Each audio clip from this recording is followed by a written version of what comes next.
To put it bluntly.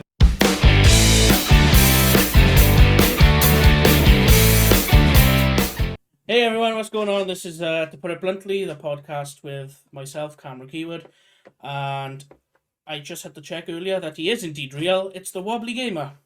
Good afternoon, evening, morning, whenever you're listening to this. I do that every week, specify a date at a time, and then forget that people will be listening to it at different times because it's pre-recorded. Yeah. So if you're on the toilet 2:30 after a Thursday night out, we hope you enjoy listening. So we have two first times this week. First time me and Cameron doing the podcast live together. He is here in my front room, and we are joined by a guest. A very handsome guest, I should I'd say. say, yeah, he's definitely Beard game is strong. strong beard game, handsome guest. He's up there in the accessibility community for the good-looking badge, isn't he? Yeah. He's got to be up there. Let's be honest. Flattery, guys. Jesus. Can we get some free stuff now? Yeah. Making me blush on camera. Stop it. If you don't know him, this is Francois. Francois is a game developer. He can introduce himself. Why am I doing it? Yeah, sounds good. Thanks for the intro, guys. Appreciate it. Thanks for having me on your podcast as well. So yeah, I'm Francois. Also go by Frank. So I'm a senior UI UX designer, working at Atomic Theory in Cardiff. Part of the Rocket Science Group. They're a co-development company. I've been working in games for about not too long actually, but I've got a big background in design. So it's been about 3 years working here and working at the Supermassive before that. And before that, I worked in live sport and entertainment, working on graphics packages for golfing companies, lots of different things. I can tell you more about that later on. But yeah, design has been pretty much my life for a good 15 years. I've been in and out of different roles. UI more currently in the last 10 years. Before that, traditional graphic design, marketing, branding, the whole shebang basically. My downtime, like to game, like to stream, like to talk about accessibility, as Wobbles just mentioned there as well. And yeah, just I love everything, all metal, all horror, anything like that. That's me. That's my short, brief intro. Yeah, no, it's good. Yeah. We're glad to have you on. Speaking of horror. Yeah, I've just seen the Quarry poster behind Yeah. him. So I am bad at horror games. I can't deal with them. Jump scares, horror films, horror games, anything like that. I am a wimp. And Cameron's forcing me to play through the Quarry with him. So we Nice. streamed a bit yesterday. Streamed it a bit yesterday. It's a different kind of game for me because I don't normally play heavy dialogue games and ones that require you to watch it more than play it because it is very intense on the watching, decision making. Getting teenagers killed. Yeah. And it was a different. It's an enjoyable experience actually. I said to you when we finished last night, didn't I? I said I actually really enjoyed that.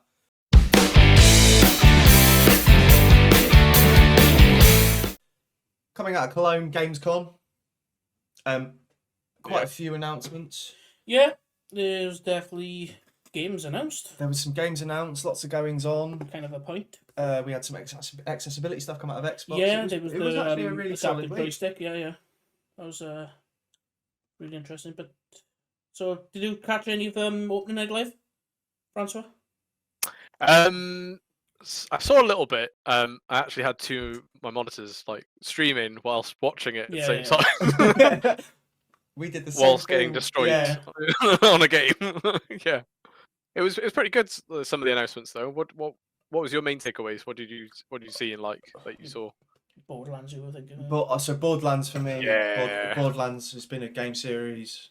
Cameron asked earlier on. He said, "Is your background on your Xbox home Borderlands?" I was like, "Yes, it is," because it's one of my favourite game series. So Borderlands 4, I'm really excited in, and Mathew again is a series I've played a lot through.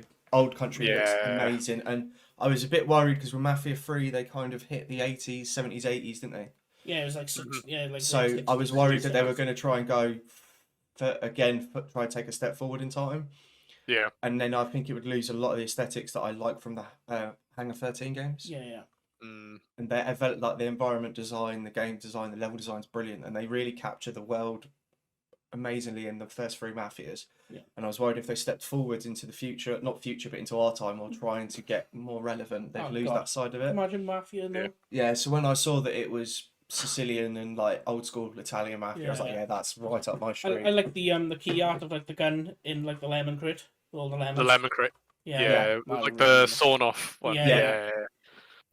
Anyone for limoncello with a side of a side of buckshot with your limoncello. Yeah. No, it Uh, does look really good. Supermassive, obviously, announced the new Dark Pictures, which Yeah. I think you said that you had consulted on.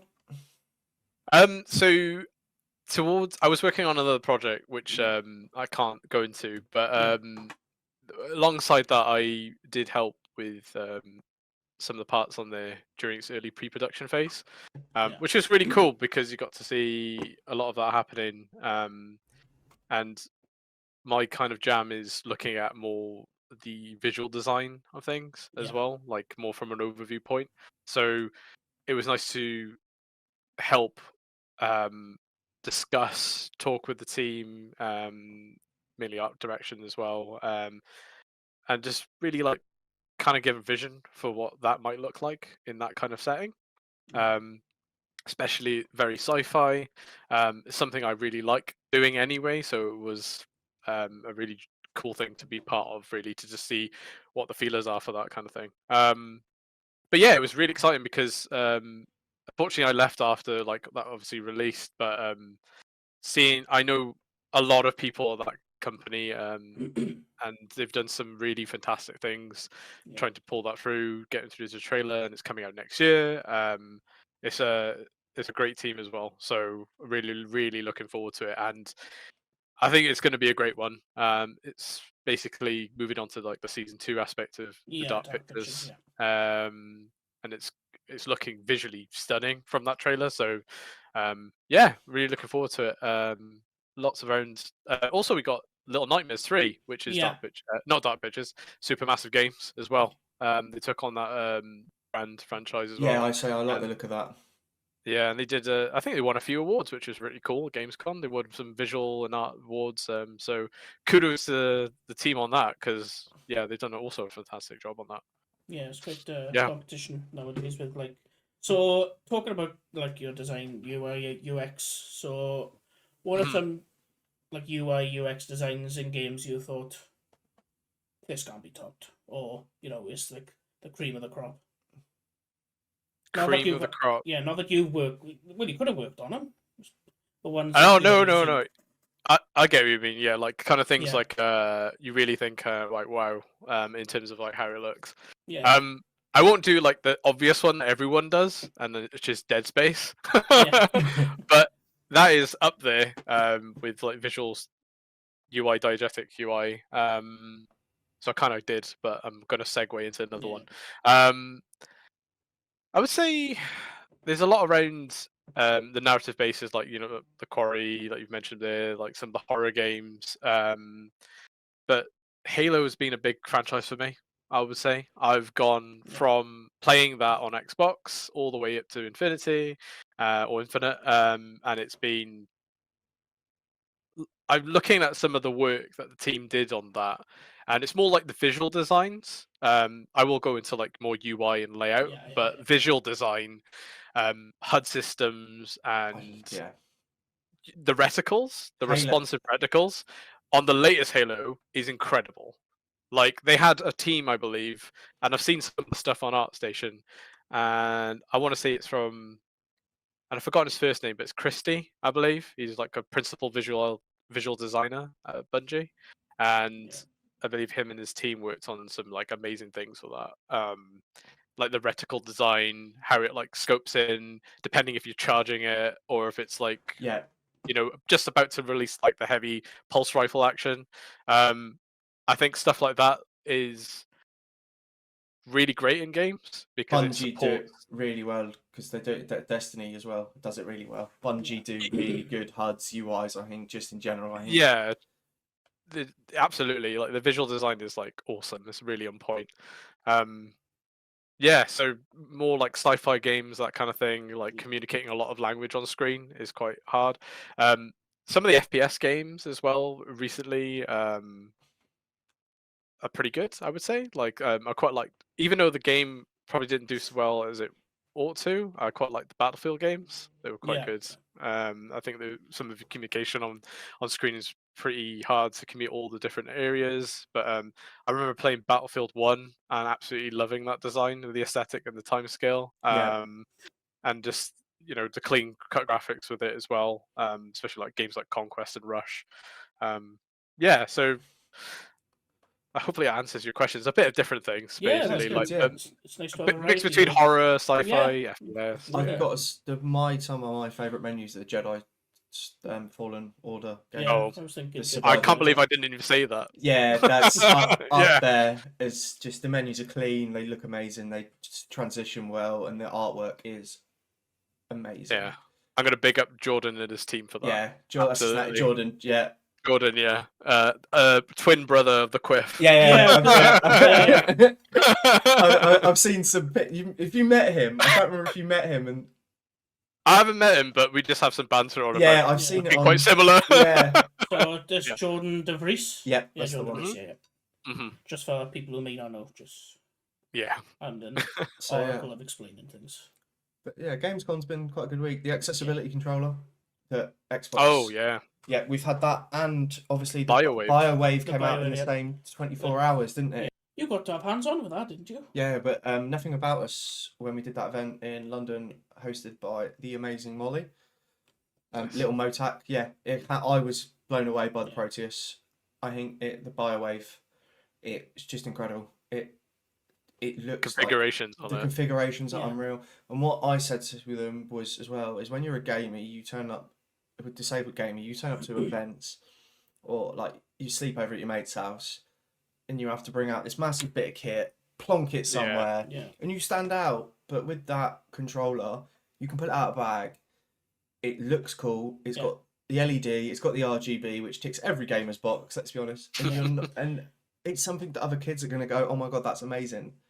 Yeah. Rather than why has he just pulled out a whole block with 14 different attachments? Whereas Yeah. that comes whole-handedly in an individual device that is no bigger than any other controller at all. And I love that side of it just as much as what it can do in terms of accessibility. That it looks like something you actually want to use. It's really cool, like Yeah. the attachments on it and the verticality. You can different areas of like kind of composition. You can change the arrangements. It's really cool. And And also like adding like handles. yeah, they've to- just announced they've added you can buy the add-on, can't you? Yeah. And turn it into I call it the nunchuck. It's nunchuck-esque from the old Mm. Wii days. It's very nunchuck-esque. And then yeah, that'll be good. But yeah, it's been a really good week in terms of hardware for accessibility. Like I didn't have any pre-warning about the Xbox One. I hadn't even heard whispers. Yeah, keeping a good accessibility consultant in the dark. Yeah. So Yeah. It's really cool to see like Yeah, they both came up like it's nice, and it especially like the price for the Xbox One, the Microsoft one is reasonable. It's not extortionate. is reasonable. Yeah, exactly. Plus, with all the eyes of the world, or gaming world, at least on Gamescom, is going to get recognition. Mm-hmm. I've already seen like a couple of articles about it, so Mm. from the area. Events like Gamescom and having that and announcing that there is great because, like you said, it brings it into the mainstream eye. Accessibility is then beamed everywhere, and the more we talk about it, the easier it becomes for everyone to actually do their job without getting backlash off dickheads on Twitter. To put something. Yeah, like I said, there's always going to be dickheads on. Yeah, but it's Absolutely, especially on Twitter. Yeah. In terms of games though, other than Borderlands and Mafia.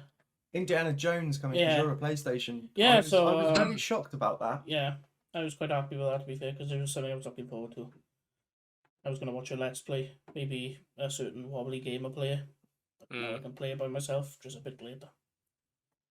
But, yeah, that was quite shocking because Phil Spencer had been, saying with all, like, Indiana Jones probably isn't going to come to multi-platform. That's, like, one of their big releases, so Yeah. see it, like, drop on Xbox and really steal the thunder because it was, like, the last thing announced. after like the Xbox release date. It was the last thing that was coming to PlayStation 5 as well. The two biggest, it's the two biggest announcement out of Xbox were Towerborn not coming to console on launch, only PC, as an Xbox title, Yeah. and Indiana Jones going to PlayStation. So I do feel like Xbox, other than there wasn't really any Xbox exclusive announcements. Yeah. It was, again, I know Xbox do their own show and things like that. It was a very quiet week from Xbox. They obviously showcased a lot of games. They had all of the exclusives were hands-on. I believe you could get hands-on with Indiana Jones as well, couldn't you? Yeah, I think Atomfall was there as well. But that's not obviously. That's Rebellion. Yeah. Yeah. Oh, the new Sniper Elite. New Sniper Elite. Yeah, I'm very excited about that. Yeah. Being a. Have you got are you going to join that play session out of interest? Potentially. I didn't join the Battlefield because Battlefield Sniper Elite also announced their BR, didn't they? That was it. Yeah. I couldn't join the playtest because we were away all weekend and. Right. Okay. Yeah, so I didn't get to go with the BR because I obviously am Battle Royale mad. I love my Battle Royale games. And I was pretty gutted when I was like, I'm away that weekend when they've got the playtest, but hopefully I'll be able to get some time with it at another point. Nice. Because I love the Sniper Elite games. I'm a bit of a World War II geek as well. So it ticks all the boxes for me. One of my favourite games was, I don't know if you remember it, but the Saboteur. Oh, the French one. Oh, the French one, yeah. French. And the French Resistance. And this this kind of ticks a box on that one. It's obviously not the same style of game, but. And you had to pay like 99p to see boobs in the. I spent a lot of time in that room as a teenager, but let's not go there. So many pounds wasted. So many pounds wasted.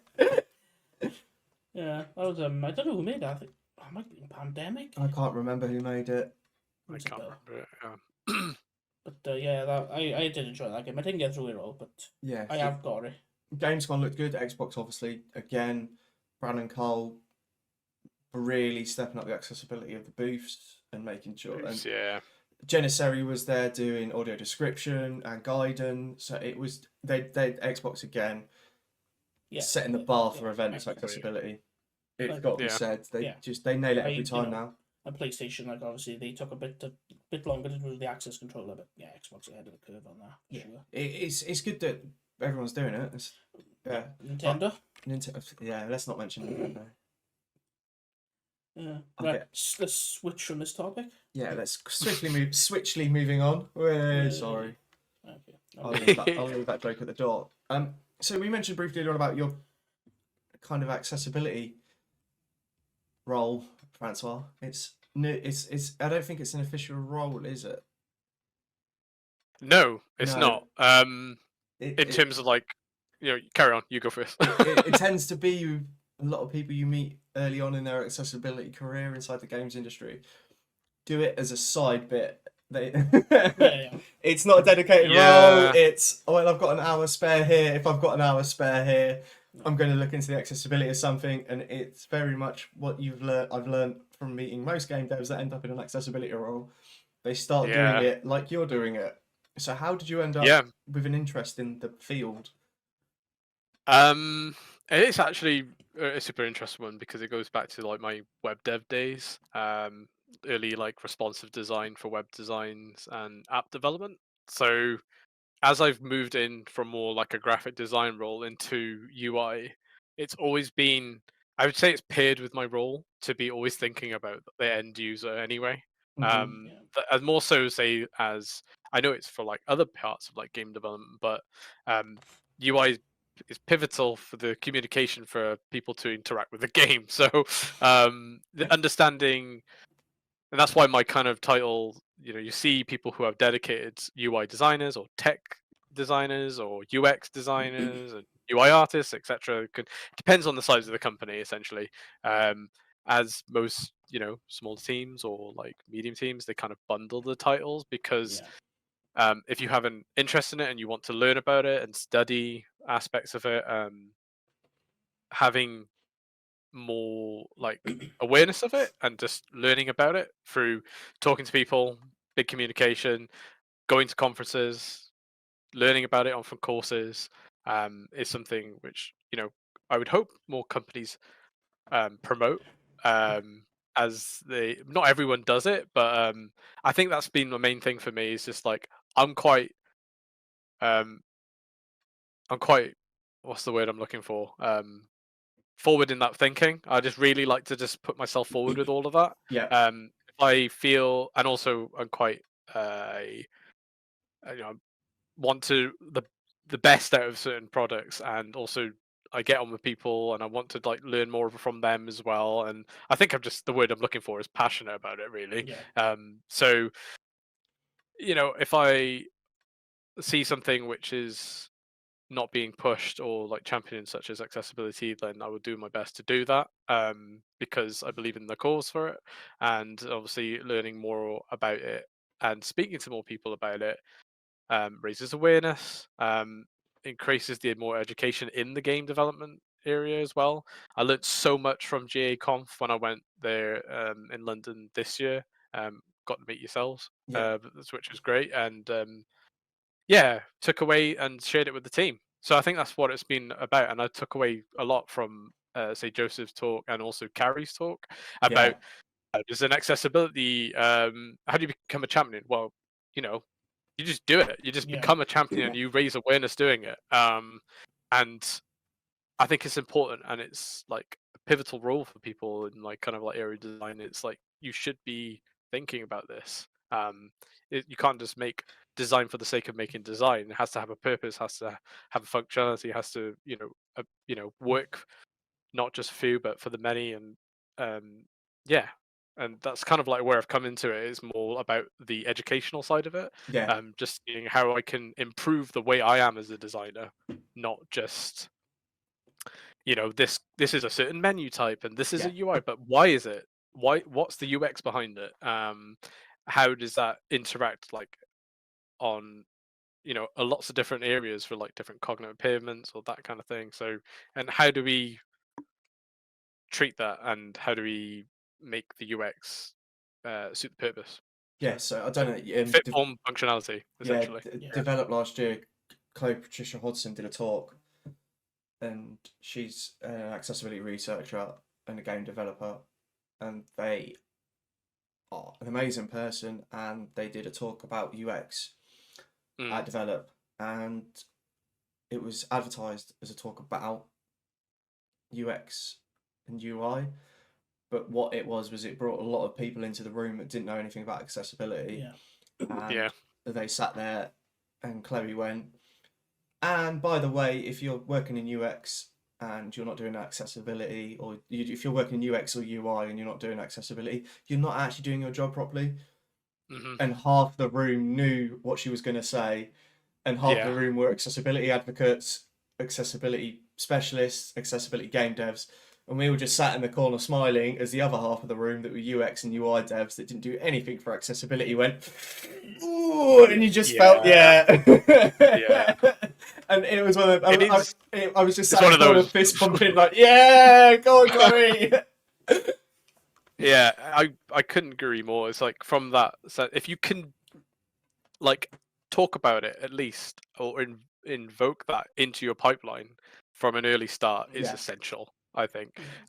Not like I've been on different teams and I've been involved in projects later on in development where it's just not possible to do like full a sense of accessibility. I won't go into the names or any details, but it's a tough one, because especially if you're like a smaller team, trying to convey that across the whole board of game development. So you've got game designers, you've got design directors, you've got executive producers. There's a lot of discussions, there's a lot of meetings, and in the game development, so those are costly meetings, which is a sad thing in this, but that's just how it is. But it's, if you have someone who's passionate about it, who like people like Carrie, people like Joseph, and people like that in teams, and involving accessibility consultants and advocates, it changes things, and it's changing things now, and I think that's a great thing.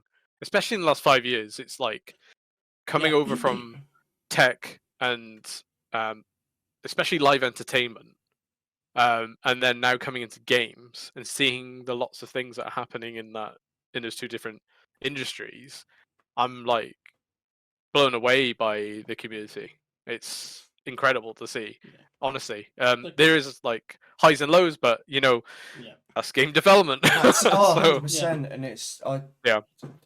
Like we've spoke about the news this week. It's every week's different in games accessibility, and it's a wild ride. It really is. Yeah, and it's come so far in such a short time. Yeah, because it's The Last of Us Part 2 was like the main. Yeah, I say that's that, like the watershed moment. That game changed That game changed my life.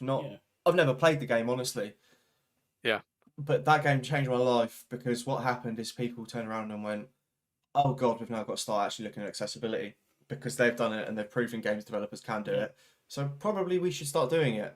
Yeah. And for me, it was that day shifted from me knocking on developers' doors to developers starting to knock on my doors.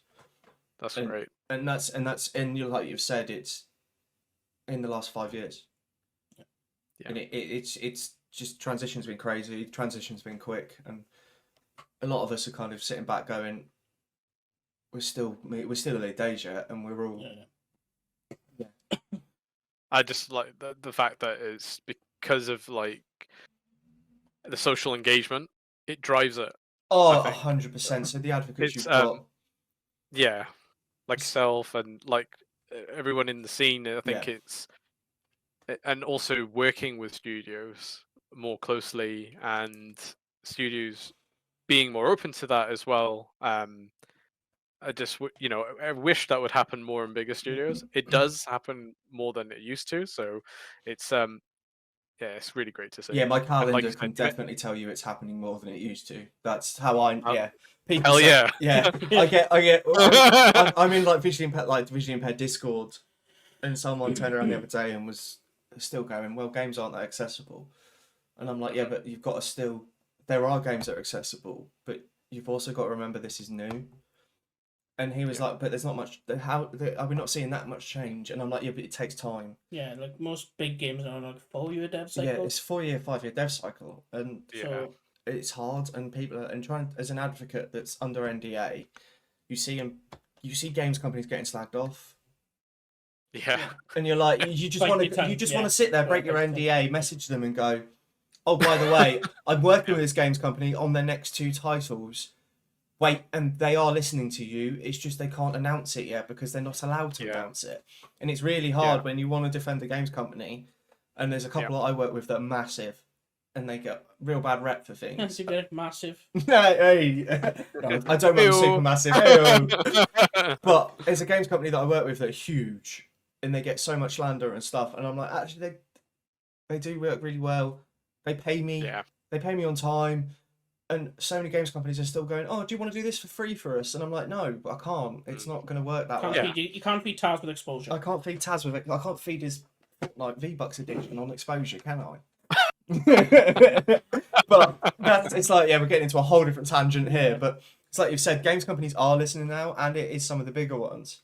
But at the moment, because it's a game takes 4 or 5 years to make, they're not going to be able to announce anything until 3 years down the line. That's the thing, isn't it? It's the cycle of like more AAA and even AA sort of to an extent of coming into like 2-year pipelines. It does take time, but I like the fact that if obviously you get it with indies as well, but more so the bigger scale companies because they have the big bucks to put behind marketing and get things released at games, well, exhibitions and conferences and early play tests and all that kind of thing. It's encouraging to see though. Absolutely. Yeah. No, and like you said earlier on, you talked about Joe and Carrie. Yeah. Joe and Carrie started doing it exactly the way you're doing it.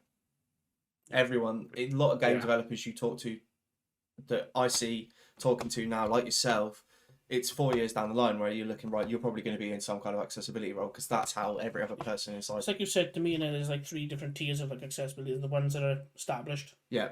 Then there's the ones coming through now, and then there's the ones that are. Yeah. I've described it as like, at the moment, I'm the second wave of advocate. I don't know how to describe it because it's so new. You've got the first wave of advocates. You're Brandon. That's an interesting one. You're like Brandon Cole. You've got Steve Saylor, Sightless Combat, Ian Hamilton, Tara. They're the original. Tara, yeah. They're the OG accessibility community, And that was the first wave. They were the first people to ever do it. And now you've got the second wave, which is people like myself, people like Harriet, people like Mike the Quad, Deaf Gamers, I can never remember his actual name, sorry, Chris. And we've been doing it for a couple of years now, and we're sat there going, right now we've got, because people like Ian, Tara were the ones that developed Carrie, me, Joe, Chris, to help us become the second wave. Sightless helped me massively.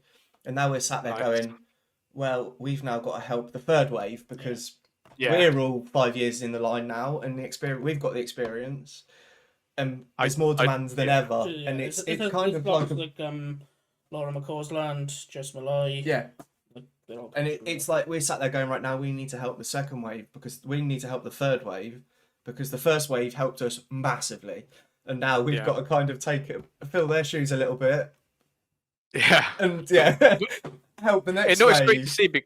You can definitely see it fanning, because I'll be honest, like moving from like entertainment into games, I was like more like involved, trying to understand what's happening in the scene, and like trying to understand what's happening in terms of communication through my own back, just like communicating with people. I think we met through like maybe a stream. I think we met through Twitter or a stream, maybe. It might Twitter stream. Yeah. It's it's normally one of them two things. Is I meet people via Twitter, a stream, or an event. It's always one. Or an event. Yeah. Yeah. And that's trickling out to devs, which is, like say a UI artist is more like they're hearing the rumblings, and that's encouraging, because then leadership from like teams can be then integrating it into their main core teams of development. So that it starts off in that little pod, and then it becomes into wider discussions through production. Yeah, and that's how PlayStation did it with Mark Friend. That's how Tara did it at Xbox. They both started with a bubble and blew the bubble up. It's literally that, like you said. It's a perfect analogy of they start with a little bubble and just keep blowing it until it gets to a big bubble, and then all of a sudden Xbox and PlayStation are doing what they do, and it starts with little pockets of people that give a shit, is what I like to say. Yeah, absolutely. It influences, to put it bluntly. Hey. I'm really conscious about how much I say that in my talks now. It's great. But onto more light-heartedness. I know we got quite in depth about the accessibility community and how it works. Yeah, it's an important thing to cover. Really. Let's discuss what Francois has been doing on stream lately. Oh, no. I think we've more light-hearted, yeah. I think people know my feeling towards the game, and it's not right. It's not the game at all. So we're talking about Elden Ring. Yeah. My problem is that core committed group of Elden Ring for Souls-like players that just are weapons to themselves. It's like, you haven't beat Gornok, Lord of Carnage. Yeah, what are you doing? You haven't completed the game using Donkey Kong's bongos. You're not a real gamer, and that's the side I don't like. And it's and people laugh, but it's so true. There is that corner of this. It's true. Yeah, the Souls-like. It's like the elite. Yeah, you get it in elite society of like gaming, isn't it? Where they think they're I like to call them the Giga Chads. Yeah, the Giga Chads. Yeah, and it's like I've watched you play Elden Ring loads now, and it's a game I have tried to play it. I picked it up and tried to play it, and it's just a few things that fall short for me that don't allow me to play it. And it's no fault of the game developers, or it is a fault of the game developers, but it's also just it's a game that's supposed to be hard, and I get that. Yeah. And like I would love it, because I like sitting there, and I know the Crash Team Racing was a bad example, but I will sit there and play something for hours and hours and hours to get it done. Yeah. And that's what, like, watching you I'm the same. Fight the dragon flyery thing the other day where you chopped its leg off, and you did the same fight. Yeah. And I love that side of Elden Ring.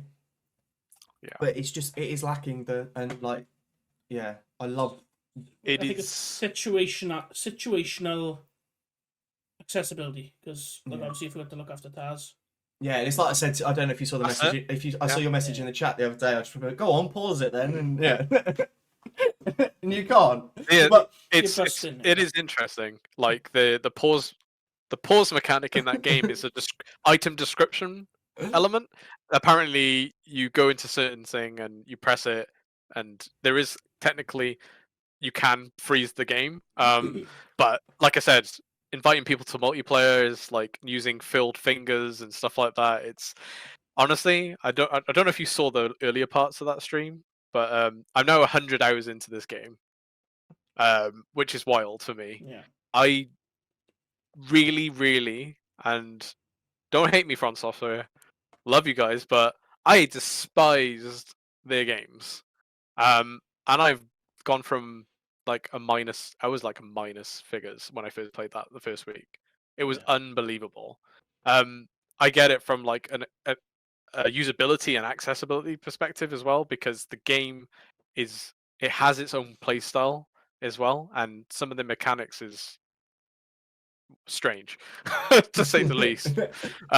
Especially like the navigational aspect where you got to run over rooftops and stuff like that. It feels quite yeah, I've come to live with it, but I'm finding it quite difficult still. The I don't know, even the lore, you have to like look online to find anything about it. I think I said to you, didn't I? I want to like the game. I really do. Yeah. But I also don't want to have a pen and paper next to me to play a video game. It's like, you know, like PUBG, Fortnite, you don't need a pen and paper. Yeah, and I it's nothing to do with the game's fault, but it's like, why don't you just put a journal in the game and and I get why they haven't, because it's all the whole point of from software, but I love the fact, and I really love the fact you were like, I wanted to hate the game but I like it, and I'm like, that's great. Yeah. Because that's what gaming's about. You should just like the games you want to play. And like, it's actually sorry. You said yourself, I was watching you on stream and you were like, I didn't think I was going to like this game, and I didn't like this game, but now I fucking love this game. Yeah. I can't believe like how much I've swayed in that. So much so that I'm going to probably try Sekiro or Dark Souls 3. Yeah. Like, and I think it's probably drawn me in more because of the beauty of the game, the visuals. Oh, yeah, like, stunning. It is nice. I think it's just because of like how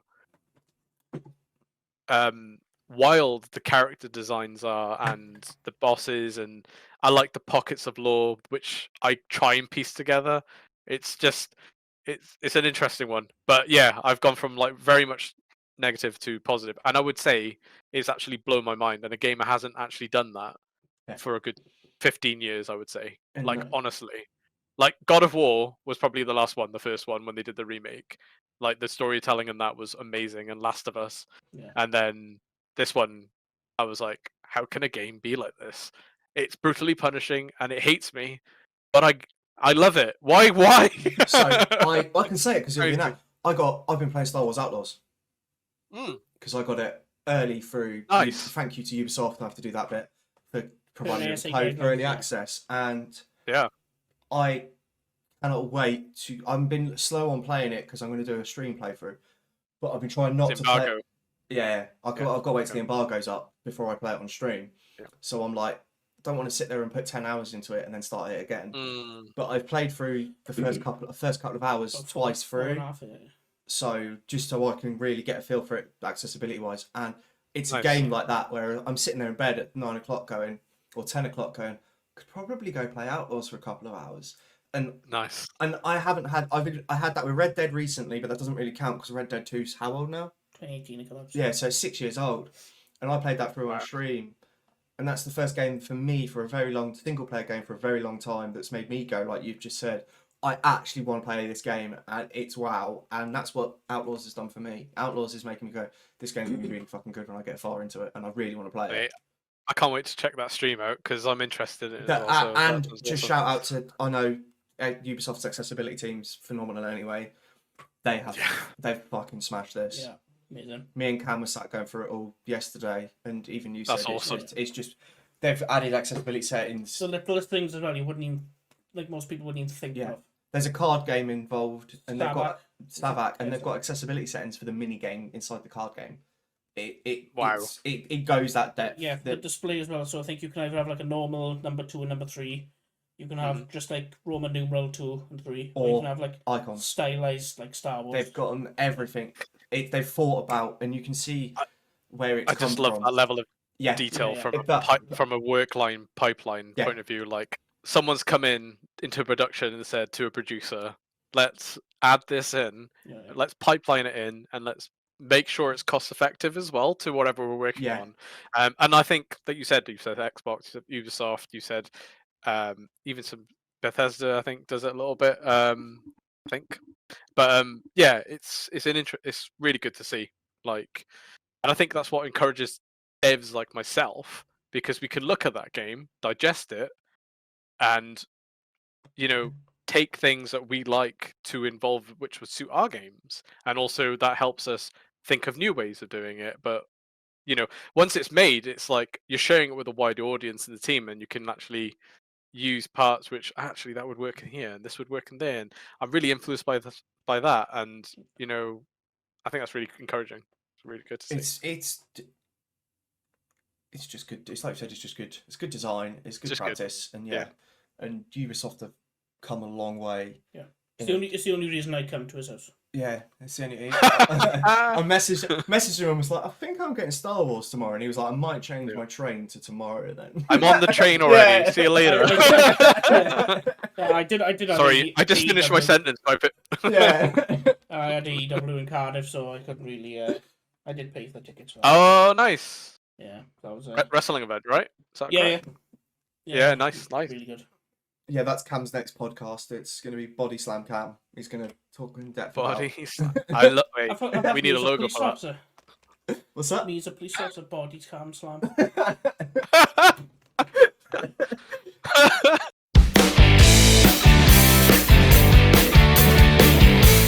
Yes, let's go. So, this is now where it gets competitive. Yeah. So we've been practicing the last 2 weeks. So we've practiced against each other to make sure if people understand it. And now there will be a scoreboard active. Yeah. And we'll have an edit when we do moving forward. We'll probably have a graphic. If we had a scoreboard at the minute, I would be winning. Just Cam would be 3-2 up. Just saying. So that was practice, and we are now down to the real thing. Yeah. This is it. No pressure. No pressure. Right. Ready when you are. Ready when you are. Nice. Is it Elden Ring? Sorry. So I was going to mention it earlier when you were talking about Elden Ring segment, but that was your bonus one. But do you want to hear it? Because it's actually quite funny. Yeah, go on then. Yeah. Okay. You wander around a massive fantasy world, getting repeatedly smacked by creatures with way too many arms and bosses that are allergic to dying. There's some story about a ring, a tree, and a bunch of demigods. But good luck figuring that out while you're too busy rolling around on the ground, avoiding getting squished. It's pretty obvious what that one is. I think when I got it was the tree bit, because obviously. Yeah, I've only got to the tree. It could have been any ring, tree, shit. Yeah. Right. Do you know what? So that's actually a really good way to describe Elden Ring. Synopsis. The book's coming out soon. Book's, Francois he's changing field again. He's going to become an author. George Martin will get it finished. So completed it, mate. Let's go. It's the only thing he's finished right in the last 10 years. That's true. It is true. Yeah. But, we're ready for your actual print tree. Let's do the actual ones. So, okay. I've written these down because it's what's quite interesting on this is we don't have a freaking clue what games he likes. No. Yeah. That makes it fun. I mean, I've said sci-fi and horror. Yeah. So. Guitar Hero. You said you're a metal fan. Sci-fi horror, that's it. Band hero. Yeah, band hero. Alright, this one. First one. Right. A snarky dude with white hair and a big sword runs around slashing around while making cheesy one-liners. Occasionally he stops to play a guitar or eat pizza, all while pretending he doesn't care about saving the world. His brother's mad at him for reasons that mostly involve family drama and looking cool. This is a hard one. Oh, he's got it! It's a hard one, it's not! Yeah. He got it! I was stumped. I was trying to think of the pizza comment. I watched too many list features. That is awesome. Well played. Yeah. I said to him he's going to steamroll me on this. When he said brother, I was like, white hair. I could have missed that last sentence out, but I thought I'd give it a little bit more. Yeah, I was about to shout Witcher when you said it, because white hair and snarky comments. Devil May Cry is like up there with one of my favorite games, and it's probably why I like Elden Ring now. Yeah, you like punishment. you like Some unforgiving masochism, yeah. games, don't you? Yeah. Yeah, I just like being destroyed in a game for some reason. That's not great. Right. This one's maybe could apply to a few different games, so we'll see. Yeah. I'll do the first part and then let our pause hang out. So, race car drivers go really, really fast in floating cars on dangerous tracks to win fame, fortune, and avoid falling off the track or exploding. There's some story about the future, but mostly you're just trying not to crash. And that's the first part of it. Yeah. So, do you want me to do the second part? Yeah, keep going. Yeah. You Okay. So Space Bounty Hunter, who is also a race car driver, but mostly known for punching people really hard and yelling his own name. That's it. That's one of the characters in the game.